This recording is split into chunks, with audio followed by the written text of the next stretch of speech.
the safeties you play against, they seem to make big plays and really kind of grow up a little bit as the game went along. Athleticism. They're athletic guys who've shown, like Jay Hughes, who can tackle in space, and those are things that are critical in these kind of games when people want to spread you out and make you cover the whole field. So that's been the biggest thing. Is there any adjustment this week with the hurry-up offense? You know, something that y'all kind of struggled with in the past. You know, early on this year. Get lined up. I mean, there's no magic to it. Get lined up and making sure you're in position to make plays, and obviously understanding when they want to go fast, because no one goes fast all the time. Maybe besides A&M.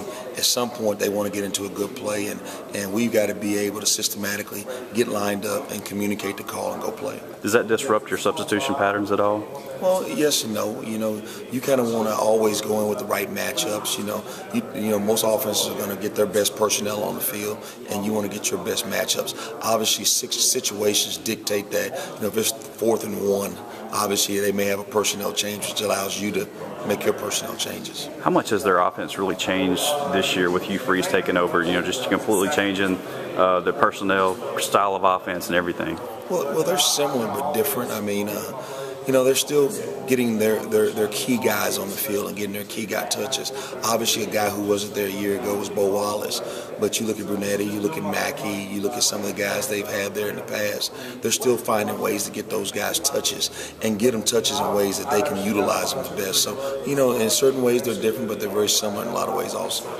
The last couple of weeks, you've had one receiver kind of kill you in the first half, and that second half, you've kind of been able to shut him down. Is it just some adjustments y'all have made at halftime to kind of shut things down for him? Well, you have to. I mean, and you wish you got to be more effective in doing it in between series.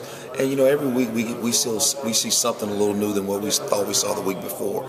And so you got to be able to adjust it and communicate it. And then once your kids get into a rhythm, obviously that's key. But the biggest thing is you really got to get a jump on it, because in this day and age you can be down 2 without blinking. And so, you know, it's really important that you get those adjustments done in between series. Obviously, Bo is a very mobile quarterback and another kind of spread look that is kind of giving y'all some problems this year. Just talk about, you know, approaching that this week.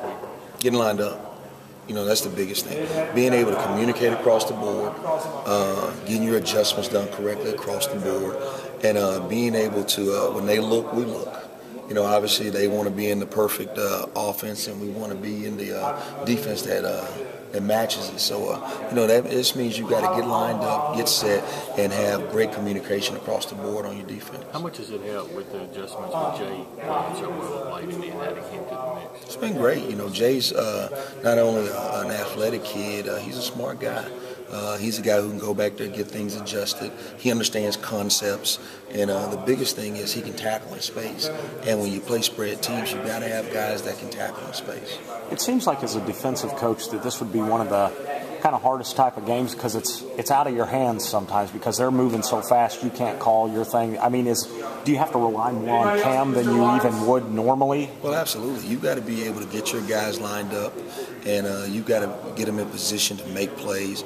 And then at that point, you know, it's exactly what the fans came to pay for, to watch those guys make plays. And when you look at this week and compare it to the week prior, you know, for that 3-week stretch, you saw a lot of our guys making plays in key parts of the game. And that won't change. Every week is going to be the same scenario. What do you think